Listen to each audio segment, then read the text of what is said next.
Hey there. In July of 2019, Beji Caid Essebsi, the president of Tunisia, died. He had been a key consensus figure in the years after Tunisia ejected their 24-year dictator in 2011. Some commenters worried that this would have a destabilizing effect. Without this key politician, would Tunisia's fragile democracy dissolve into chaos? Governments in the region usually depend on personal politics and strongman figures, after all. Would Essebsi's death lead to the same sort of chaos we've seen everywhere else in the region and that Tunisia had miraculously avoided since they kicked off the Arab Spring in December of 2010? Nope, they just moved the elections up by a month or so. They ended up being quite straightforward, or even a little boring.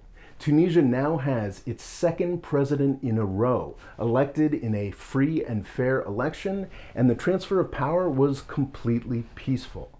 But in the Tunisian system, a president is nowhere near as important in, like, the US system, for example.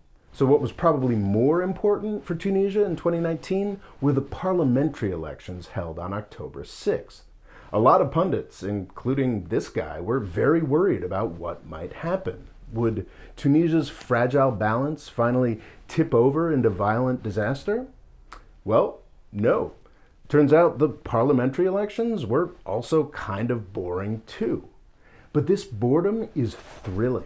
In a region where constant chaos seems to be the norm, Tunisia has continued to stand out. In the first years after the Arab Spring, many countries looked to be embarking on serious experiments in representative government. Egypt got its first popularly elected president in 2012. Libya had elections in 2012 as well. Yemen never managed to have an election with more than one candidate, but its national dialogue process looked promising. All of these experiments now look like failures. Egypt's only democratically elected president died in prison, and he's been replaced by a dictatorship worse than the one that was toppled in 2011. Libya and Yemen have both fallen into civil war due to a combination of internal discord and greed, and savage external proxy warring and invasion. In 2013, it looked like Tunisia might be heading in the same direction. A series of assassinations, an escalating protest movement, and political gridlock between secular and Islamist-leaning political parties looked like it might tear Tunisia apart. Instead, in 2014, a group of civil society organizations came together and arrived at an agreement that kept the peace. Crucially, Al-Nahda, the most powerful political party at that time, and also a traditionally Islamist-leaning party, agreed not to push its agenda through against the will of the majority.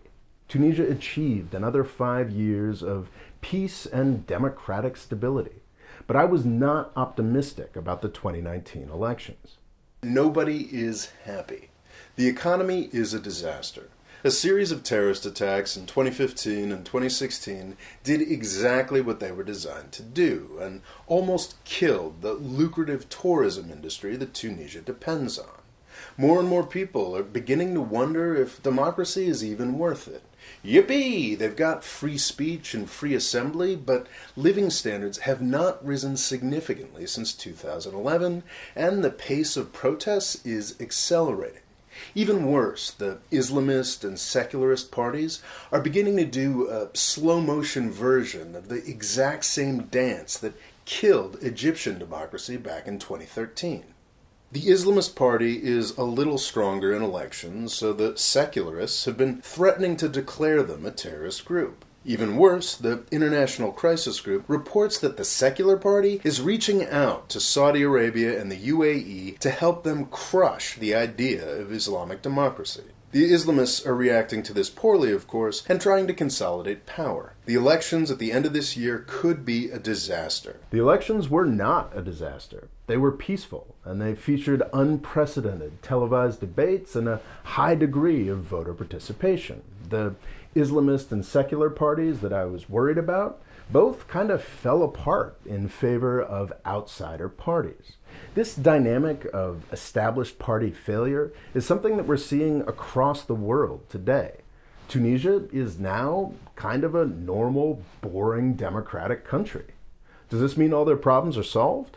Hell no. As I pointed out in the last Tunisia video, neither the world economy nor Tunisia's region is helping them very much. The IMF continues to nickel and dime the world's most important democratic experiment, and the US and EU are loaning small fractions of the amounts they spend on making Libya and Syria worse. This is a disturbing pattern in Tunisian politics. The democratic experiments tend to happen when the world economy is being rough on this small tourism-dependent country. An attempt by Tunisia's first dictator to open up a little failed due to terrorism and a soft oil price back in the 1980s as well. The country fell back into hard authoritarianism just in time for the world economy to pick up. It's tremendously heartening that this time the Tunisian people are willing to give hope a chance for another election cycle. The people they've chosen to run the place could be worse. Al-Nahda, the Islamist party that was the most powerful force in the early years of Tunisian democracy, is still the biggest party in parliament, but their slice is diminishing, and their politics are moderating in the face of a majority of fervently secular parties. I sometimes worry that Tunisia's coastal elite is too anti-religion and that they are risking a backlash. But I worry about that the same way I worry about elements of the Democratic Party in the United States, not the way I worry about Egyptian dictators murdering religious people by the hundreds in the streets. On the other hand, I also find Tunisia's new outsider president a little scary with his conservatism and his support for bringing back the death penalty. But I find him a little scary the way I find the religious fundamentalist US vice president scary, not Libyan strongman destroying the country scary. All in all, Tunisia looks kinda normal and kind of boring, and that's thrilling. I hope and pray that it can last. Come back next time when we'll talk about whether or not Tunisia's experience can serve as an example for the rest of the Arab world. Thanks for watching, please subscribe, and if you want a free essay on a completely different topic, click here to sign up for my email newsletter. Thanks.